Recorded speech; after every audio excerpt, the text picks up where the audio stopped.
Welcome to this episode of The Unnoticed Entrepreneur. Now, some people have been expatriate entrepreneurs. In other words, they are living overseas and starting businesses, and that's been my case. But some people are the product of two cultures. They're in a third culture, and they are entrepreneurs. They have a different kind of an issue altogether. They kind of have an identity issue. My guest today is going to help us to understand how people of the third culture can get comfortable and gain confidence in themselves as entrepreneurs, some challenges and how they might overcome those. And my guest is Kat Torrey, who's joining us from Washington, D.C., and she's the founder of a company called The Brand Architect. Kat, welcome to the show. Thank you, Jim. I'm excited to be here. Well, I'm excited to hear, and I haven't known exactly how to address you, Kat, because you've told me that you've got various different roots. Your heritage itself is from different places. So why don't you explain a little bit about your family history and then how that has led you on to this understanding of the challenges for people from a third culture as entrepreneurs?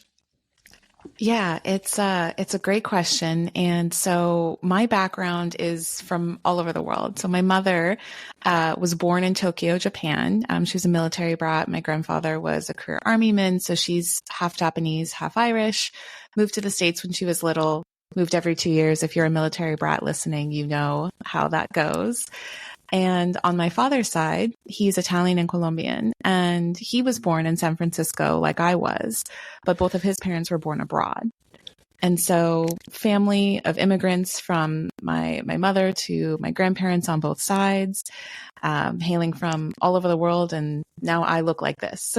Well, for those people that don't know, Kat, when she says she looks like this, a very glamorous blonde, but with the dark eyes of Asians. You know, obviously I lived in Asia for 25 years, and my wife is Shanghainese, and my daughters are actually that third culture. They're living in England, but they're half Chinese and half English. So, Kat, obviously people can tune into the YouTube channel as well to see you, which I'm sure they'll want to do. But Kat, help me to understand, why is it a problem or a challenge to be, if you like, from all these different countries, but as an entrepreneur? Surely it's kind of the American experience, isn't it, to be from many different backgrounds? What creates the challenge or the tension specifically for third culture entrepreneurs? Yeah, well, it's so funny. As young as America is relative to other countries, we've gone through so many different phases and have welcomed immigrants from all over the world.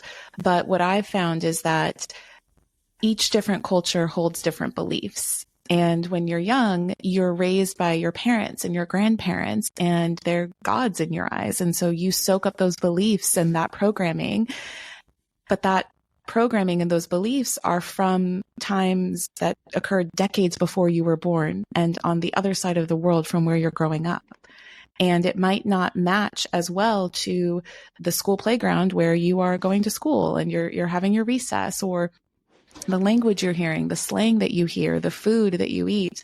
I remember thinking that it was normal to have multiple languages being spoken in my home growing up, and to have like weird food, like to have inari sushi and to have like lumpia. One of my mom's best friends was Filipino. And then to go to school and everybody has Lunchables and peanut butter and jelly sandwiches.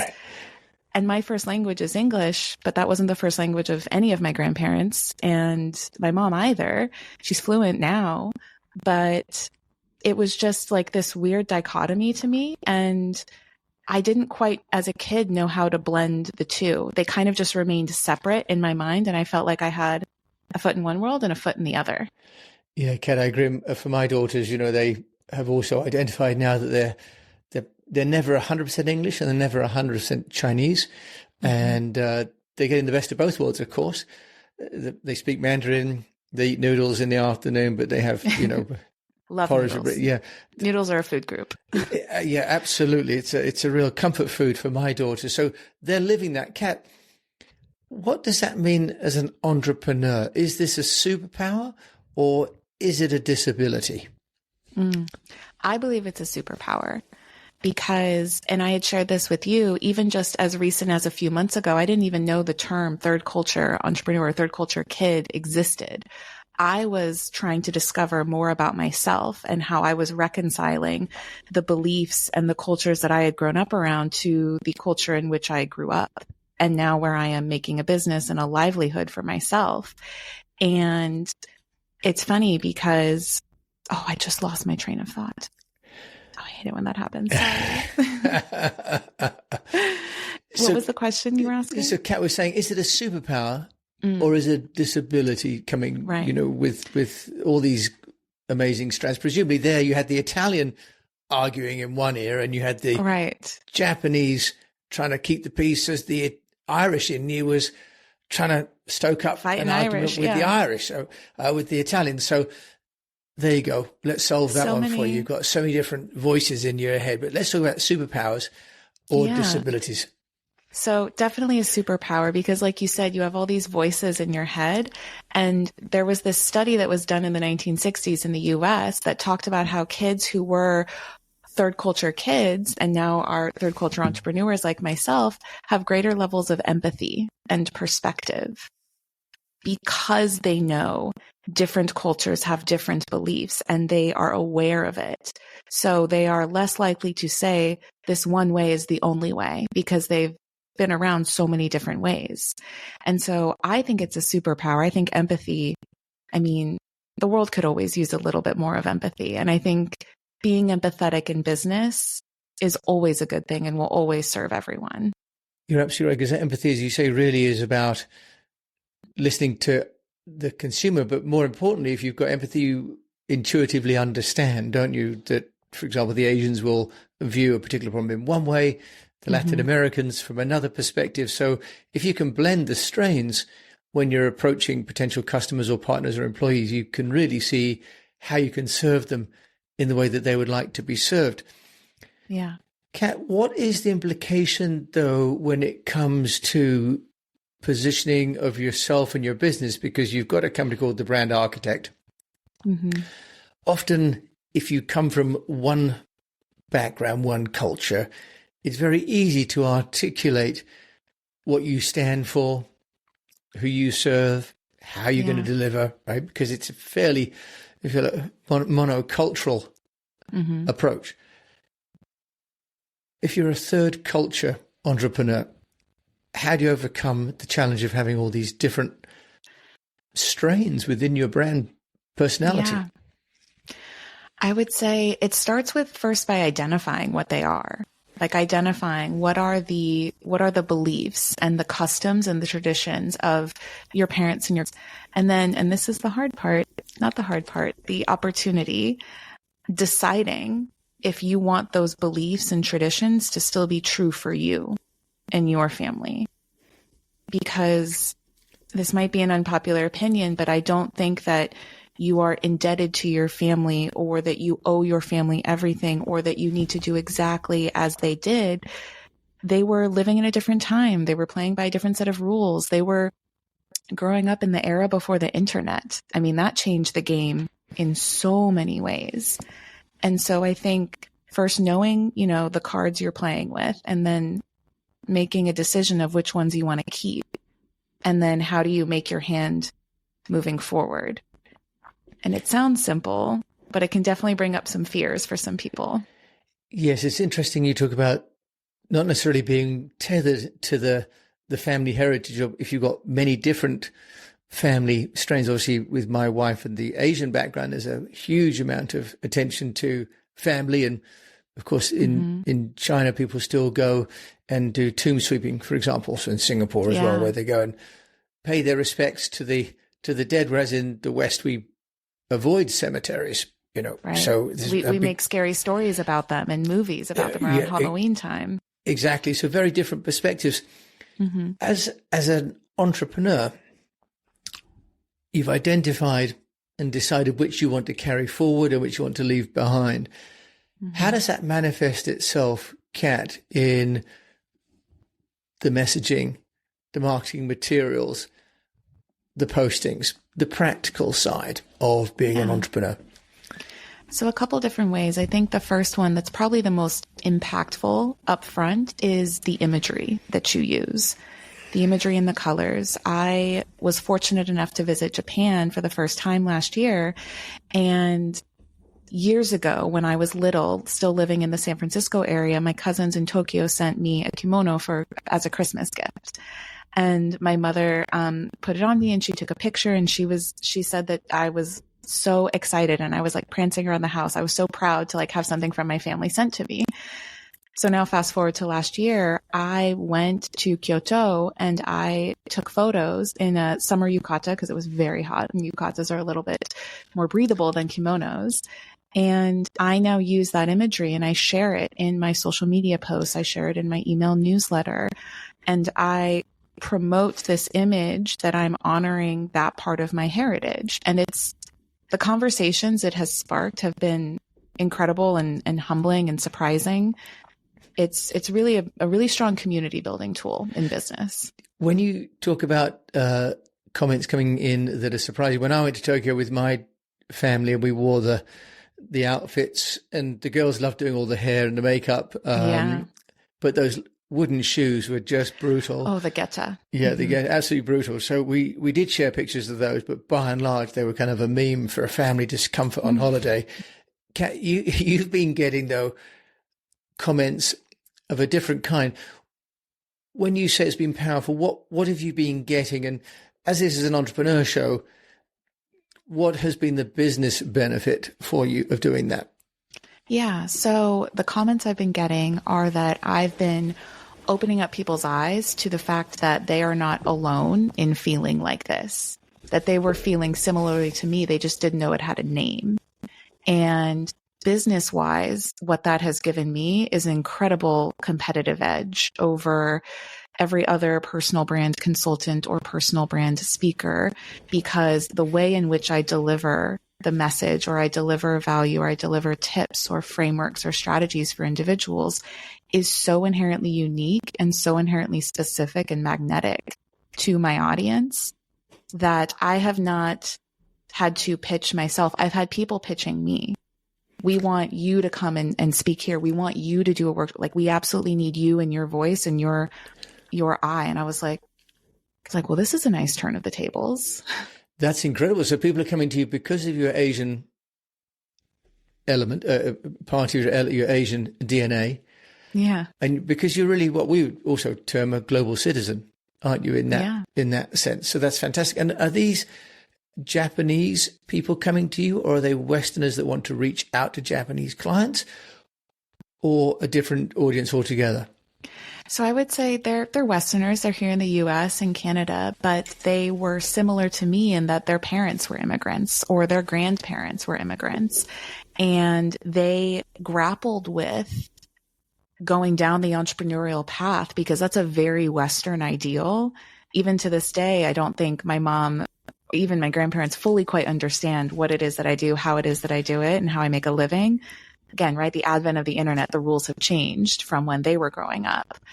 But it's people that want to know that they can still be themselves, honor where they came from, and make a good living for themselves and follow their purpose in a way that is fulfilling to them.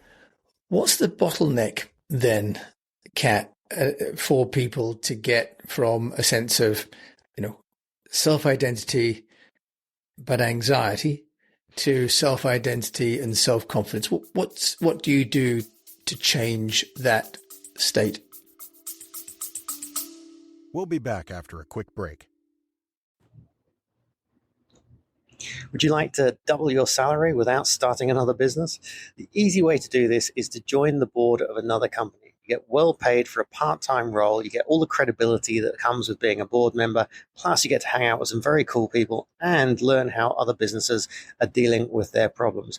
If you'd like to know more, if you'd like to learn how you get your first board seat within 60 days, just click on the link below, as Unnoticed is a gold sponsor of our summit, so you get free tickets. Enjoy. I'll see you there.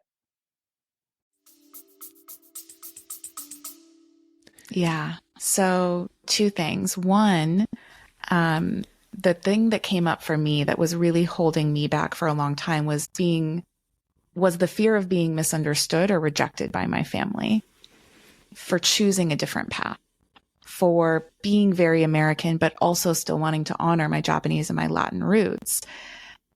That was tough to overcome. It's still very much a practice. It sometimes crops up for me.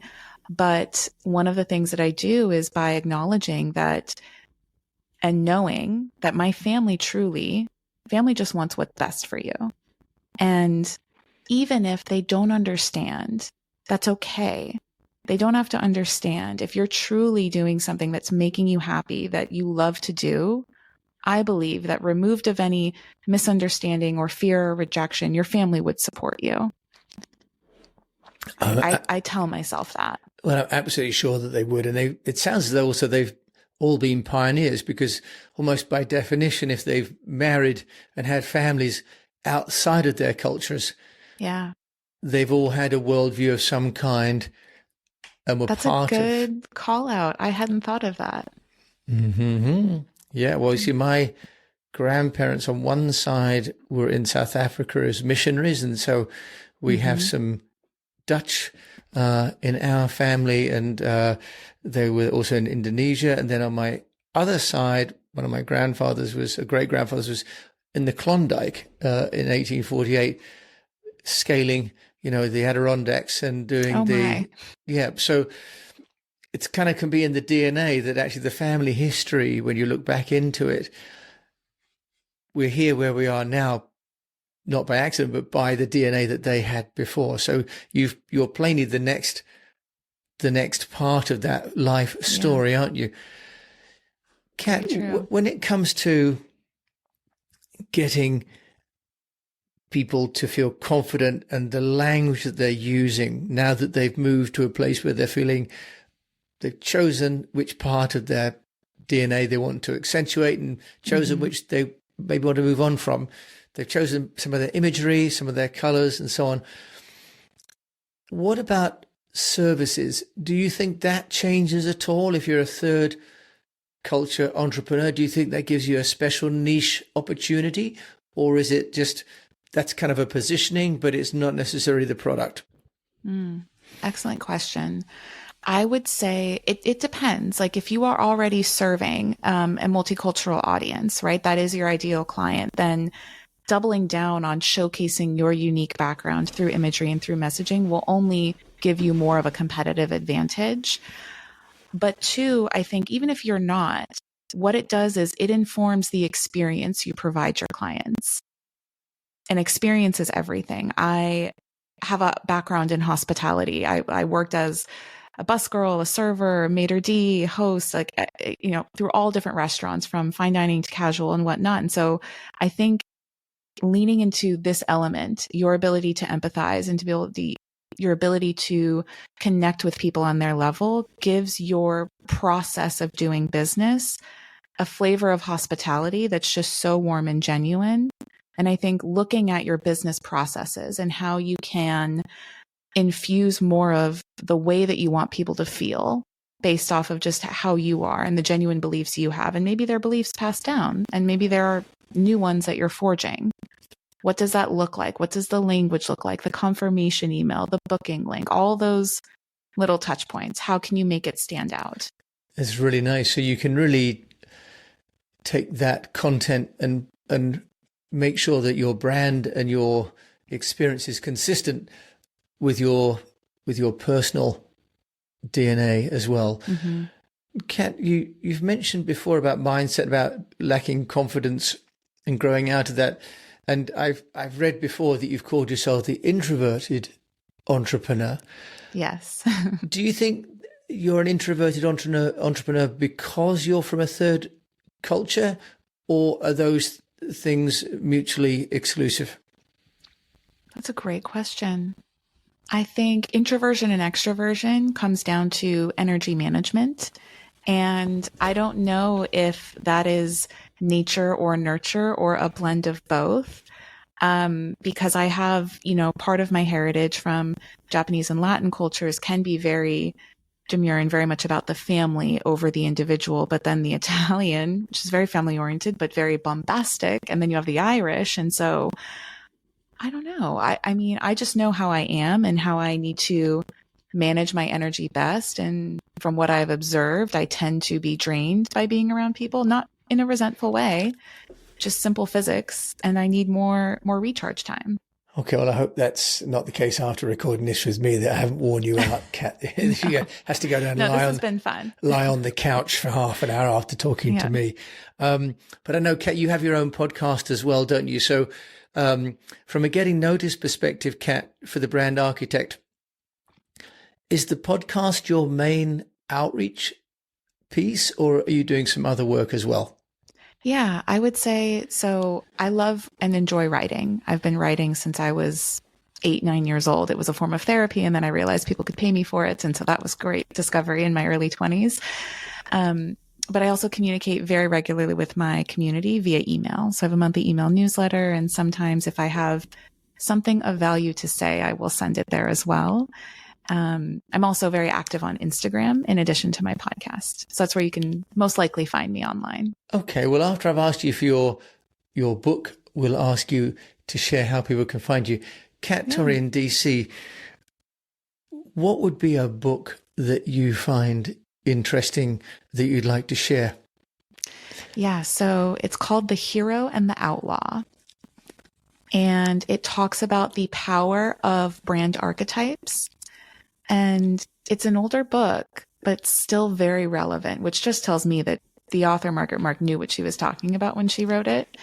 And so if you're ever curious to learn more about yourself and what that could look like in your brand, an excellent book to start with because, and I think we said this before we hopped on, Jim, people want to get noticed.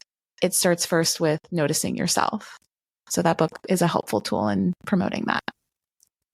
Yeah, that's wonderful. And I'll put a link to that book in the show notes. Kat, if people want to get hold of you, how can they find you? Yeah, I hang out mostly on Instagram in true elder millennial fashion. So my handle is at @KatTorreyXO. So you can find me there, follow me there, connect, and I would love to meet you. That's wonderful. It's been lovely to meet you, Kat. Thank you for coming on The Unnoticed Entrepreneur and raising the concept of being a third culture entrepreneur and the superpower. I think we've decided it is a superpower, but it does come with its challenges as well, doesn't it? But it sounds like you've really managed to move past those and got amazing results from being brave and pushing through it. Kat, if there's one final piece of advice that you'd like to give for any third culture entrepreneur, what would it be? That you're not alone. There are other people out there that are grappling with the guilt and the fear, but also just want to do things with love and purpose. So come find me and I'll help you find them. And let's change the world together. Fantastic. In a few years, I'm sure my daughters will be coming looking for you, Kat. There we go. Once they got through their exams. Kat Torrey joining me from Washington, D.C. Thank you so much for coming on the show today. My pleasure, Jim. So we've been listening to Kat Torrey today, and, what an interesting idea. And, I guess as a Western male, middle-aged Western male, I've been an expatriate entrepreneur, but never a third culture entrepreneur. So very interested to have her on the show because really it's something that maybe one or two of you are third culture entrepreneurs, and now you can realize you're not alone and that also there's support. And as Kat has really done, she's embraced it and moved past it, but also now uses it as part of her marketing strategy. So very, very clever indeed. If you've enjoyed this, do please share this episode. I'm sure Kat would love to hear from you as well. And I'm sure fellow unnoticed entrepreneurs would like to too. So if you can, do please share this with a fellow unnoticed entrepreneur and do review the show on your player. And until we meet again, my name is Jim James. I'm just in sunny Wiltshire, nothing third culture here, just a bit middle class, middle English culture for this show. But thank you so much for joining me, your host, on this episode of The Unnoticed Entrepreneur.